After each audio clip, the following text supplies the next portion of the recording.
दोस्तों, मित्रों, भाई बहनों, छात्र छात्राओं, गुलशन सैनी स्टडी चैनल में आपका स्वागत है।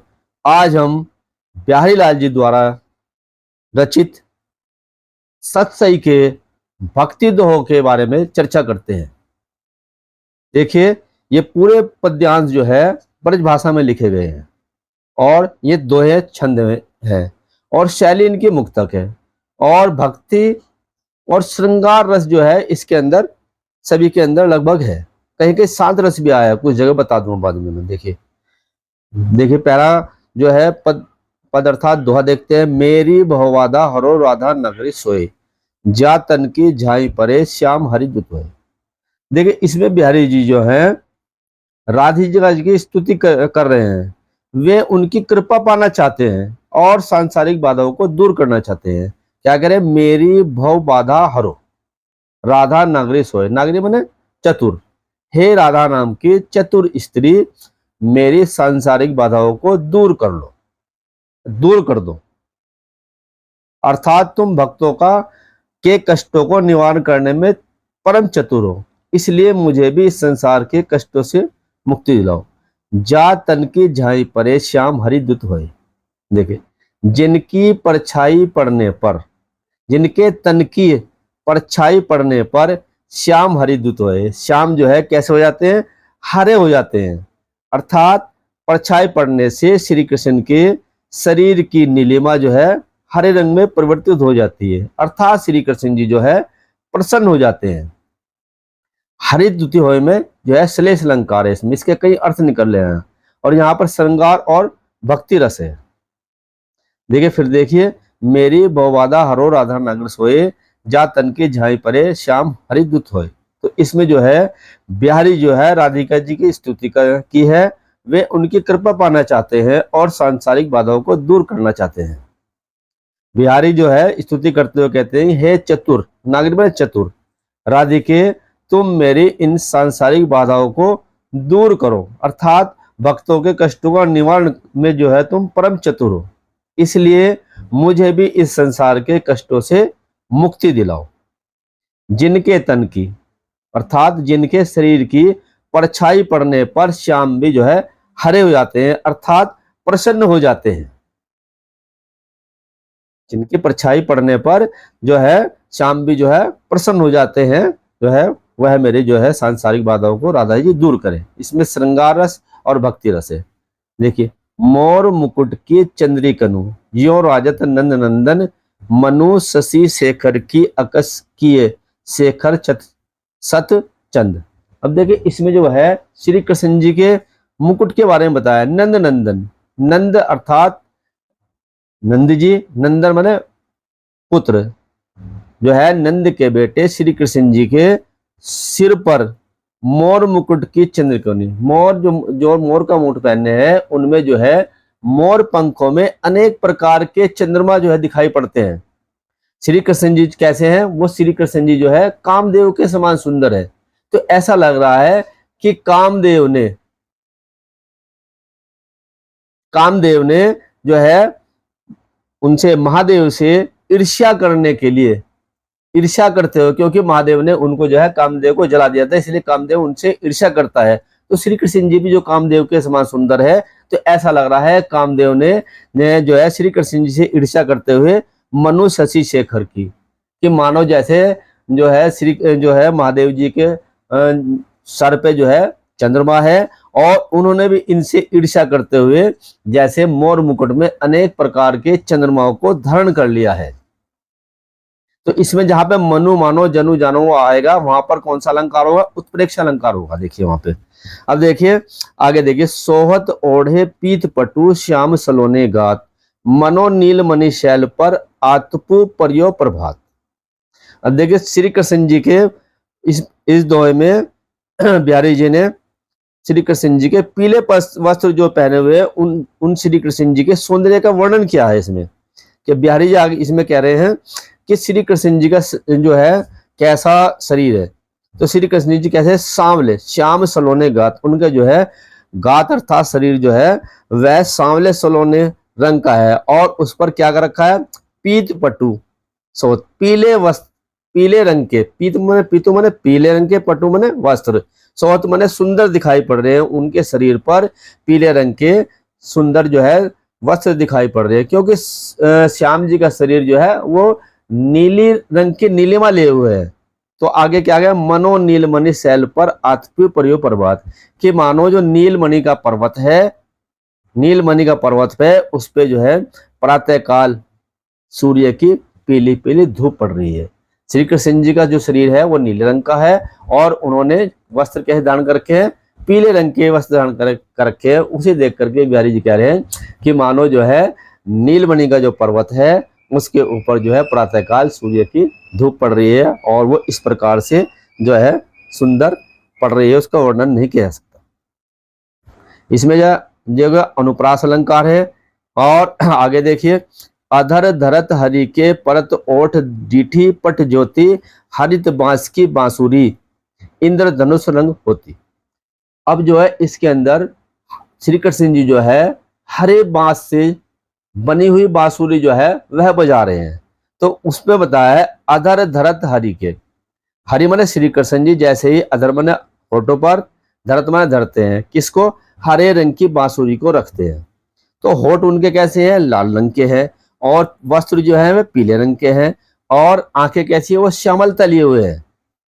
तो जब श्री कृष्ण जी अपने होठों पर हरे रंग की बांसुरी रखते हैं तो इंद्रधनुष रंग होती। तो वह बांसुरी जो है, जिस प्रकार से इंद्रधनुष में अनेक प्रकार के रंग होते हैं, सतरंगा होता है, उसी प्रकार से श्री कृष्ण जी के जैसे लाल होठों पर जो है उनके और पीले वस्त्र उन्होंने पहन रखे हैं, आंखों की श्यामलता लिए हुए हैं, जैसे ही वो होठों पर हरे रंग की बांसुरी रखते हैं तो ऐसा लगता है बांसुरी जो है इंद्रधनुष के रंगों में रंग गई है। या अनुरागी चित्त की गति समझे नहीं कोई, ज्यो ज्यो बूढ़े श्याम रंग त्यों त्यों उज्जवल होए। देखिए इसमें बिहारी जी ने जो है श्री कृष्ण जी के प्रेम में डूबने व मन तथा चित्त प्रकाशित हो जाते हैं, इसका वर्णन क्या है, इसी पवित्र प्रेम का चिंतन जो है कवि कर रहे हैं। या अनुरागी चित्त की गति समझे ना कोई, क्या कह रहे हैं, श्री कृष्ण से प्रेम करने वाले, श्री कृष्ण अनुराग माने प्रेम करने वाले, चित्त माने मन की दशा को, अर्थात जो है श्री कृष्ण से प्रेम करने वाले मन की दशा कैसी है, वह विचित्र है, अत्यंत ही विचित्र है। गति समझने कोई, इस मन की दशा को अर्थात गति को कोई नहीं समझ सकता है। देखो क्या कहा, ज्यो ज्यो बूढ़े श्याम रंग त्यों त्यों उज्ज्वल है। वैसे तो श्री कृष्ण का वर्ण में कैसा है, श्याम रंग का है, श्री कृष्ण का रंग या वर्ण जो है कैसा है, श्याम रंग का है, परंतु त्यों त्यों उज्जवल हो, बूढ़े माने डूबता है, डूबना। श्री कृष्ण के प्रेम में मग्न मेरा मन जैसे जैसे श्याम रंग में मग्न होता है, त्यों त्यों उज्जवल हो, वैसे वैसे वह जो है उज्जवल होता जाता है, अर्थात जो है वह श्वेत अर्थात पवित्र होता जाता है। देखिए वैसे तो अगर कोई श्याम रंग में डूबेगा वह श्याम हो जाएगा, परंतु यहाँ पर श्याम रंग में डूबने पर श्वेत अर्थात पवित्र हो जा रहा है, तो इसलिए यहाँ पर विरोधाभास अलंकार भी है। और देखिए ज्यो ज्यो आया है तो यहाँ पे, जहां पर देखो मैंने बताया था पहले भी, अगर जो है दोनों के अर्थ अलग अलग हो गए वहां पे यमक अलंकार होगा, अगर अर्थ एक जैसे होते हैं तो वहां पर पुनरुक्ति प्रकाश अलंकार होगा। देखिए ज्यो ज्यो आया है और त्यों त्यों आया है, तो यहाँ पर जो है इसमें क्या है, एक तो विरोधाभास अलंकार है, दूसरा जो है पुनरुक्ति प्रकाश अलंकार है।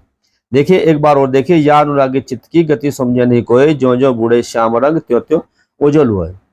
देखिए कब बिहारी जी कह रहे हैं कि श्री कृष्ण से प्रेम करने वाले मेरे मन की दशा जो है वह कैसी है, अत्यंत विचित्र है, उसे समझना बहुत मुश्किल है, इसकी दशा को कोई समझ नहीं सकता, गति समझने कोई इसकी गति को समझ नहीं सकता। वैसे तो श्री कृष्ण जी का वर्ण कैसा है, वो श्याम रंग का है, परंतु श्री कृष्ण के प्रेम में जैसे ही मेरा मन डूबता है, जैसे ही लगता है वैसे वैसे ही श्याम रंग में मग्न होता है, अर्थात जैसे वैसे वैसे ही वह श्वेत अर्थात कैसा हो जाता है, उज्ज्वल अर्थात पवित्र होता जाता है।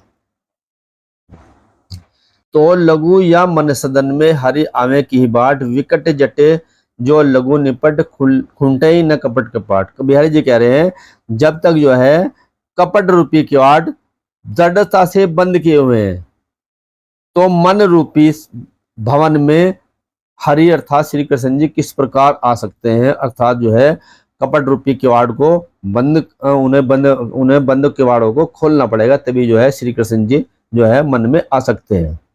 तो इसमें देखिए एक तो अनुप्रास अलंकार है और मन रूपी सदन में जो रूपक अलंकार है और शांत रस है और भक्ति रस है इसके अंदर। देखिए जगतु जानियो जिहि सकलु सो हरि जानियो नाही, जो आखिनु सब देखिए आखिन ने देखी जाए। देखिए इसमें जो है बिहारी जी ने बताया है कि मतलब जिहि सकलु जिस ईश्वर ने हमें जगतु जानो संपूर्ण संसार से अवगत कराया है, जिस हरि ने अर्थात प्रभु ने हमें संपूर्ण संसार से अवगत कराया है। हे मन सो हरि जानियो ने, हे मन तूने अभी तक जो है हरि को नहीं जाना है। तो यह बात ऐसे प्रतीत होती है जो आंखें सबुद्ध को, जिस प्रकार से हमारी आंखें जो है वह सब कुछ देख लेती है। आंखें न देखी जाए, आंखें जो है अपने आप को नहीं देख पाती है। आंखें जो है सब कुछ संसार में देख सकती है परंतु अपने आप को नहीं देख पाती है। जगतु जानियो जिहि सकलु सकलु सो हरि जानियो नहीं, कि है क्या कह रहे हैं बिहारी जी कि भक्त को समझाते हुए भी कह रहे हैं वो कि जो है कहते हैं कि तू हे मनुष्य जिहि सकलु, जिस ईश्वर ने तुम्हें संपूर्ण संसार से अवगत कराया है। हे मन जो है तो अपने जो है मन जो है तूने हरि को ही नहीं जाना है। और ये तो ऐसा प्रतीत होता है जैसे आंखें जो है वह सब कुछ देख लेती है परंतु आंखें अपने आप को नहीं देख पाती। देखिए अब जो है जप माला छापा तिलक सरेने एको काम, मन कांचे नाचे वृथा साचे रामू। देखो इसमें बिहारी जी ने जो है बाह्य आडंबरों के बारे में मनुष्य को सचेत किया है। क्या क्या है? जप माला, माला का जपना, छापा तिलक, और बेकार ही जो है तिलक लगा लेने से सरेने सिद्ध न एको काम, एक काम जो है सिद्ध होने वाला नहीं है। राम नाम के वस्त्र पहन लिए, जो है हमने माला जप ली और जो है माथे पर तिलक लगा लिया है, ऐसा ढोंग करने से, आडंबर करने से सरे ने एको काम, एक भी काम सिद्ध होने वाला नहीं है। इन सब से ईश्वर की प्राप्ति नहीं हो सकती है। क्या क्या? मन कांचे नाचे वृथा साचे राचे रामू, कि यह तो मन जो है कांचे है और बेकार ही नाचता रहता है। ईश्वर की जब तक की सच्ची भक्ति नहीं होगी, राम की जब तक भक्ति नहीं होगी, तब तक साचे राचे राम, तब तक जो है राम प्रसन्न होने वाले नहीं है। देखिए कवि और बिहारी जो है बाहरी दिखावे का करने से मना कर रहे हैं कि जप माला छापा तिलक, कि आपने जो है माला जपते रहे और सर पे जो है माथे पर जो है तिलक लगा लिया है और राम नाम के वस्त्र भी पहन लिए हैं, तो ऐसा बाह्य आडंबर करने से किसी प्रकार से तुम्हें जो है एक भी काम नहीं सर सकता, अर्थात ईश्वर की प्राप्ति नहीं हो सकती। तुम्हारा मन ईश्वर की सच्ची भक्ति नहीं करेगा, उस ईश्वर की प्राप्ति तब तक नहीं होगी, तब तक ईश्वर तुम्हारे से प्रसन्न नहीं हो जाने। तुम्हारी सच्ची भक्ति जब जो है आएगी तभी जो है प्रभु राम या जो ईश्वर प्रसन्न हो सकते हैं, वरना तो तुम्हारा जो है मन कांचे नाचे, जो मन जो है काचा है और बेकारी व्यर्थी नाचता रहता है। जब तक तुम्हारे मन में ईश्वर की सच्ची भक्ति नहीं आनी तब तक जो है ईश्वर जो है आपसे प्रसन्न नहीं होने हैं। इसमें जो है देखिए अनुप्रास अलंकार है इसके अंदर, और जो है इसके पूरे मैंने पहले ही बताया था ब्रज भाषा में लिखा हुआ है। छंद जो है इसमें दोहा है, शैली जो है मुक्तक है और श्रृंगार रस और भक्ति रस और कहीं कहीं इसमें शांत रस भी आया है। और मैंने अलंकार के बारे में आपको बता दिया है। अगर फिर भी आपको कोई दिक्कत आए तो आप जो है कमेंट बॉक्स में लिख सकते हैं। धन्यवाद।